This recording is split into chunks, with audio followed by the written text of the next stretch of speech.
अनाथ बहनों का जादुई तरबूज डोसा। हे भगवान, कितनी गर्मी लग रही है। मुझे तो ऐसा लग रहा है जैसे मेरा शरीर जल जाएगा। दीदी चलो ना, यहाँ से घर चलते हैं।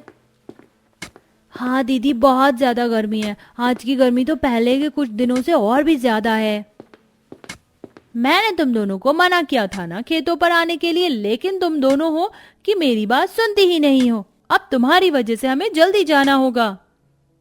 तारा, एक काम करो, पंक्ति और नुपुर को तुम लेकर चली जाओ घर, और इन्हें खाना भी खिला देना। इतने में राखी और मैं काम करके आते हैं। ठीक है दीदी, मैं इन दोनों को घर लेकर जाती हूँ। अगर मेरी जरूरत हो तो मुझे बुला लेना।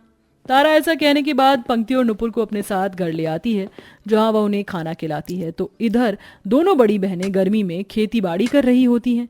ज्यादा गर्मी की वजह से उन दोनों के घमौरी भी आ जाती है। देखो ना, मुझे कितनी ज्यादा घमौरी होती जा रही है। हाँ, हम गर्मी में धूप के नीचे काम करते हैं और फिर हमें पसीने भी बहुत आते हैं। इसी के चलते हमें घमौरी शुरू हो गई है। शाम को काम खत्म करने के बाद रूपा और राखी दोनों वापस घर लौट आती हैं। अरे ये क्या, घर के अंदर तो कुछ भी नहीं है खाने के लिए। हाँ, तुमने बिल्कुल सही कहा, क्योंकि हमारा राशन खत्म हो गया है। तरबूज की खेती को उगाने में अभी थोड़ा सा समय है। इतने दिन हम क्या करेंगे, हमारे पास तो पैसे भी नहीं हैं। ये तो ठीक है, लेकिन अभी तो मुझे बहुत तेज भूख लगी है। लेकिन इतनी मेहनत करने के बाद खाना ना मिले तो शरीर काम नहीं करता। वो पांचों अनाथ बहनें जैसे तैसे अपना गुजारा कर रही थी। दोपहर में अक्सर बड़ी बहन अपनी छोटी बहनों के लिए खाना छोड़ दिया करती थी, ताकि उन्हें कोई परेशानी ना हो। कोई बात नहीं, शाम होने वाली है, आज चुनमुन की दुकान से थोड़ा सा राशन उधार ले आएंगे। शाम होने के बाद राखी चुनमुन की दुकान पर जाती है, लेकिन चुनमुन उसे राशन नहीं देता। देखो, तुम्हें राशन नहीं मिलेगा क्योंकि तुमने पहले से ही मेरा कर्जा नहीं चुकाया है। अरे हम चुका देंगे, अभी हमारी तरबूज की खेती होने ही वाली है। हाँ, फिर हमें यही बहाना बता देना कि तुम्हारी जितनी भी खेती हुई उनमें से आधे से ज्यादा मुखिया को दे दी और बाकी जो बचा कुचा था वो तुमने खर्च कर लिया। इस तरह चुनमुन बोलकर रूपा को वहां से भेज देता है। रूपा परेशान होकर वापस घर लौट आती है। अरे अब हम लोग क्या करें, मुझे तो समझ नहीं आ रहा। आज तो खाना बनाने के लिए भी कुछ नहीं है। कोई बात नहीं दीदी, कच्चे चावल थोड़े से पड़े हैं, वही उबाल देती हूँ। तभी घर के बाहर से अनाउंसमेंट आती है। सुनो सुनो, आज गांव के अमीरों ने मंदिर पर गरीबों के लिए लंगर रखा है। समय पर पहुंचकर अपने हिस्से का लंगर खा लेना। इस तरह आदमी माइक में बोलकर वहां से जा रहा था। ये लो, हमारे खाने का इंतजाम तो हो गया। इस तरह पांचों अनाथ बहनें शाम को लंगर में खाना खाने पहुंच जाती हैं। कई महीनों बाद उन्होंने लंगर में पेट भरकर खाना खाया था। ये खाना बहुत स्वादिष्ट है, बस यहाँ एक पंखा और होता तो गर्मी नहीं लगती। हाँ, आपने बिल्कुल सही कहा। और देखो ना, लंगर में तो डोसा भी बट रहा है। आप चारों खाना खाओ, मैं डोसा लेकर आती हूँ।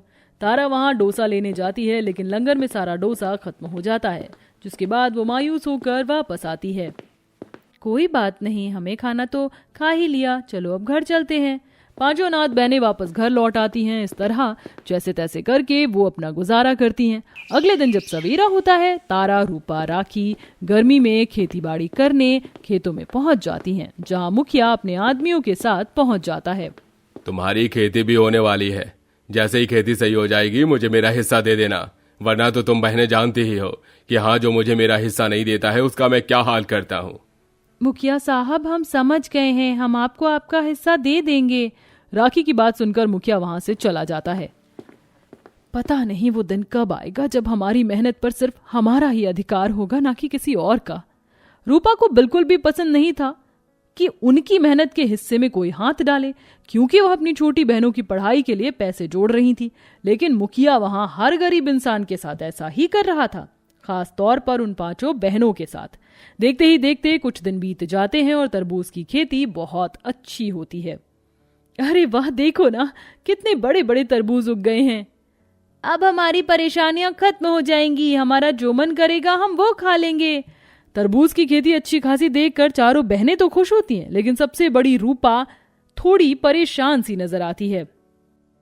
काश कि हमें मुखिया को अपनी मेहनत का हिस्सा नहीं देना होता, तो कम से कम अच्छा ही होता। तरबूज की अच्छे से खेती होने के बाद आधा हिस्सा वो अपने गांव के मुखिया को ही दे देती है और बाकी के बचे आधे खेती के तरबूजों को पांचों बहनें बाजार में बेचने की कोशिश करती हैं। लेकिन बाजार में बहुत सारी तरबूज की दुकान की वजह से उनका एक भी तरबूज बिक नहीं पाता। ऐसा और कब तक चलता रहेगा, मुझे तो समझ नहीं आ रहा। लोग हमारे पास आ ही नहीं रहे। तभी रूपा रोने लगती है। मुझे तो लग रहा है कि हमारी सारी मेहनत खराब हो गई। काश कि हमारे माता पिता जिंदा होते तो आज हमें ये दिन नहीं देखने पड़ते। दुनिया भर की मेहनत करने के बाद भी 1 रुपए की कमाई तक नहीं हुई। रूपा के आंसू जैसे ही तरबूजों के ऊपर गिरते हैं वो धीरे धीरे हिलने लगते हैं और उछल उछल कर पांचों बहनों से बातें करने लगते हैं। रोना बंद करो, रोना बंद करो, रोने से कुछ नहीं होता है। हे भगवान, ये सब क्या हो रहा है? तरबूज हमसे बात कर रहे हैं। हाँ, ये तरबूज तो सच में बात कर रहे हैं।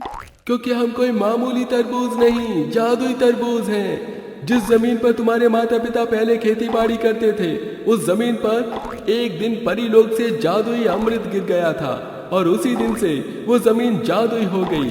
उस पर तुम्हारे माता पिता ने इतने समय से खेती बाड़ी करने की कोशिश की, लेकिन उस बंजर जमीन में कुछ नहीं उग पाया। तरबूज की सारी बातें ध्यान से सुनने के बाद, अगर तुम जादुई तरबूज हो तो क्या तुम हमारी मदद कर सकते हो? हाँ, मैं तुम्हारी मदद करने के लिए ही तो पैदा हुआ हूँ। तुम्हें जो चाहिए मैं तुम्हें दे सकता हूँ। हम खुद की मेहनत करना चाहते हैं। हमारे खेत के इतने सारे तरबूज जिनमें से एक भी नहीं बिका। कुछ ऐसा बताओ जिससे हमारा तरबूज बिक जाए। ये सुनने के बाद जादुई तरबूज बाजार में यहाँ से वहाँ देखता है। उसे बाजार में तरबूज और डोसे के अलावा कुछ नहीं दिखाई देता।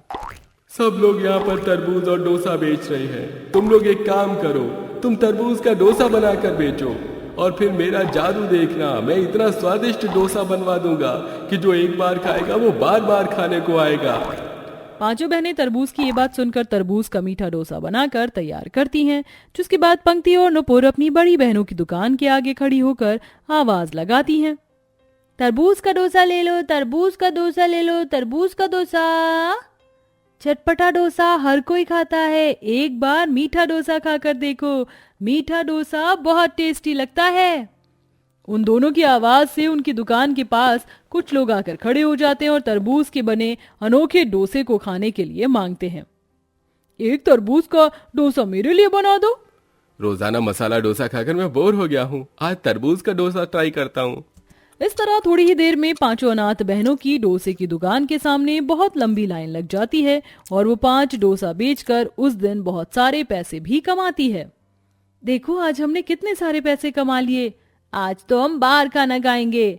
जादुई तरबूज डोसे तुम्हारा बहुत शुक्रिया। आपकी खिदमत में हम आपके सामने हैं। ये सुनकर पांचों बहनें खुश होती हैं। वो पांचों अपने माता पिता के मरने के बाद पांचों अनाथ बहनें एक रेस्टोरेंट में जाकर खाना खाती हैं। अब रोजाना जादुई तरबूज के मीठे डोसे बेचकर वो पैसे कमाती हैं और दोनों छोटी बहनों को अच्छे स्कूल में डाल देती हैं। देखते ही देखते उनकी सारी परेशानियां खत्म हो जाती हैं और वो खुशी खुशी रहने लगते हैं।